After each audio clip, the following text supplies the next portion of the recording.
Hello အားလုံးပဲမင်္ဂလာပါကျွန်တော်တို့ Safe Fight Channel ကနေကြိုဆိုပါရစေကျွန်တော်ကတော့ဒေါက်တာပိုင်ဆိုးပဲဖြစ်ပါတယ်ကျွန်တော်တို့ခန္ဓာကိုယ်အတွင်းပိုင်းမှာရှိတဲ့ကိုယ်ရင်ကအစိပ်ပိုင်းတွေထဲမှာအသေးအကြောင်းကိုတကယ်တကူနားလည်လည်အောင်အတူတူဆွေးနွေးသွားမှာပဲဖြစ်ပါတယ်ပထမဦးဆုံးအသေးကဘယ်နေရာမှာရှိလဲသူကခန္ဓာကိုယ်ကြီးအတွက်ဘယ်လိုအလိုမျိုးတွေကိုလုပ်ပေးနေလဲသူ့မှာဖြစ်ပေါ်တဲ့စီးတဲ့ပြဿနာတွေကပါနေလဲအသေးကျန်းမာရေးကောင်းဘာတွေလုပ်ပေးနိုင်လဲပတ်သက်လို့ဆွေးနွေးသွားမှာပဲဖြစ်ပါတယ်အသေးရဆိုရင်ကိုယ်တွင်းအင်္ဂါတွေထဲမှာအကြီးမားဆုံးကိုရင်ကအစိပ်ပိုင်းကြီးဖြစ်ပြီးတော့ဒါပဲရင်ညွတ်အောက်ဖက်မှာရှိပါတယ်အရွယ်ရောက်ပြီးလူတယောက်ရဲ့အသက်အရွယ်ဆိုလို့ရှိရင်1.5 ကီလိုဂရမ်လောက်ထိလေးနိုင်ပါတယ်အသက်ရဲ့အဓိကတာဝန်တွေကတော့ detoxification လို့ခေါ်တဲ့ခန္ဓာကိုယ်ကြီးအတွက်အဆိပ်ဖြေပေးတဲ့တာဝန်တွေဖြစ်ပါတယ်ပါးစပ်ကနေစားလိုက်တဲ့အစားအစာတွေကဆိုလို့ရှိရင်အစာအိမ်နဲ့ဥပန်းကြောင်းအနေနဲ့သွေးကြောတွေကိုဆိုယူပေးလိုက်တယ်ဒီသွေးကြောထဲမှာပါလာတဲ့အစာအာဟာရတွေ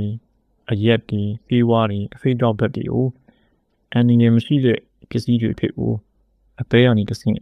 ပြောင်းလဲပေးလိုက်တယ်ဒီဖြစ်စဉ်ကို detoxification လို့ခေါ်တယ်နောက်တစ်ခုကတော့ metabolism ပေါ့နော်ဒီကကံမှာဖြစ်စဉ်အဖြစ်သားလိုက်တဲ့အထဲမှာပါတဲ့အစာအာဟာရတွေကို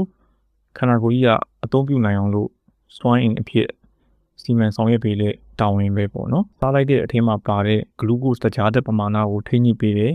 နောက်ဒီအာဟာရဓာတ်တွေကမှဗီတာမင်နဲ့သတ္တုဓာတ်တွေကိုခန္ဓာကိုယ်ကြီးအတွက်တူလောင်ထားပေးမယ်။နောက်ကိုလက်စထရောတွေကိုထုတ်လုပ်ပေးတယ်။နောက်တစ်ခုကတော့ bile production လို့ခေါ်တဲ့အသေးအနီတဲကြီးတွေကိုထုတ်လုပ်ပေးတယ်။ bile လို့ခေါ်တဲ့တဲကြီးတွေဆိုလို့ရှိရင်အစိမ်းဝါရောင်အရည်ပြည့်တွေပဲဖြစ်တယ်။အသေးကထုတ်ထားပြီးတဲ့ဒီတဲကြီးတွေကိုတဲကြီးအိတ်ထဲမှာခိတ္တတူလောင်ထားမယ်။အစာအိမ်ကနေခြေဖက်ပြီးလိုက်တဲ့အစာအစာကြီးဦးလန်းချောင်းတွေကိုရောက်ရှိလာတဲ့အခါ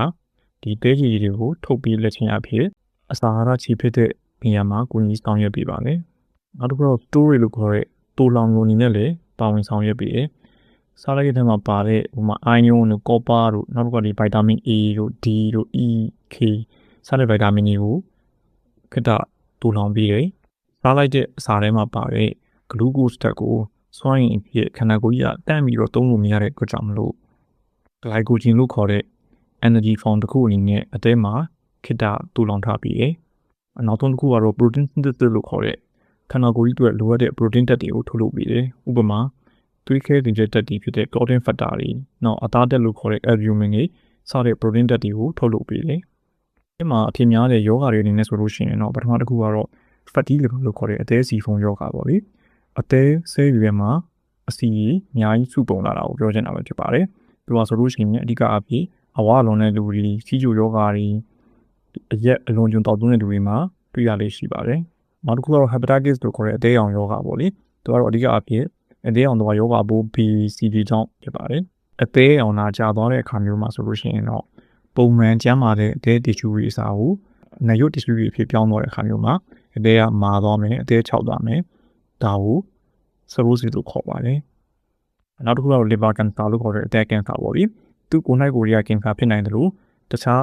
အင်္ဂါတွေစိတ်ပိုင်းတွေမှာဖြစ်တဲ့ကင်ဆာတွေကနေပြီးတော့အသေးကိုပြန့်နှံ့တာမျိုးလည်းဖြစ်နိုင်ပါတယ်။အသေးကျန်းမာရေးကောင်းမှုအတွက်ဆိုလို့ရှိရင်တော့ပထမချက်အနေနဲ့အရက်အလွန်ကျွံတောက်သွင်းတာမျိုးမလုပ်သင့်ပါဘူး။နောက်ကျန်းမာရေးနဲ့ညီညွတ်ပြီးတော့အဆီဓာတ်တခြားဓာတ်နဲ့တဲ့အစားအစာတွေကိုတည်တည်ငါးစွာစားသုံးသင့်ပါတယ်။အဝမလွန်အောင်လို့ကိုယ်လေးချိန်ကိုစနစ်တကျထိန်းသိမ်းတဲ့အသေးအောင်တော့ဘီကာကိုစီလိုမျိုးတွေထိုးသင့်ပါတယ်။နောက်ဒီဆေးဝါးတွေကိုလည်းမိမိသဘောနဲ့မိမိအလွန်ကျွံတောက်သွင်းတာမျိုးရှောင်ကျဉ်သင့်ပါတယ်။အထူးသဖြင့်အကက်ပေါက်စီးတွေနောက်ပါရာစီတမိုးလိုဆေးမျိုးတွေပဲဖြစ်ပါတယ်ဒီကုန်းချုပ်အနေနဲ့ပြောရမယ်ဆိုလို့ရှိရင်တော့အသေးဆိုတာအန်အောဝယ်ကောင်းအောင်ထိုင်နိုင်ရှိပြီးတော့သူ့ဘာသာသူပြန်လည်ကြီးထွားနိုင်တဲ့ regeneration power ရှိပါတယ်ဒါပေမဲ့တစ်ချိန်ပျက်စီးသွားတာနဲ့အသက်အန္တရာယ်ကိုထိခိုက်စေလောက်တဲ့အထိဖြစ်နိုင်ပါတယ်ဒါကြောင့်အသေးကျန်းမာရေးကို view site ပေးခြင်းအဖြစ်အသေးကြောင့်ဖြစ်ပေါ်တတ်တဲ့ယောဂတွေကိုကာကွယ်ပြီးသားဖြစ်နေမှာပါဒီဗီဒီယိုလေးကနေပြီးတော့အကျိုးတုံတွေကရှိမယ်ဆိုလို့ရှိရင်ကျွန်တော်တို့ရဲ့ channel လေးကို like share and subscribe လုပ်ပြီးတော့လို့ရပါတယ်ခင်ဗျာအားလုံးပဲ episode ကဲဆိုတော့မှကြော်လာနိုင်ကြပါစေကျေးဇူးတင်ပါတယ်ခင်ဗျာ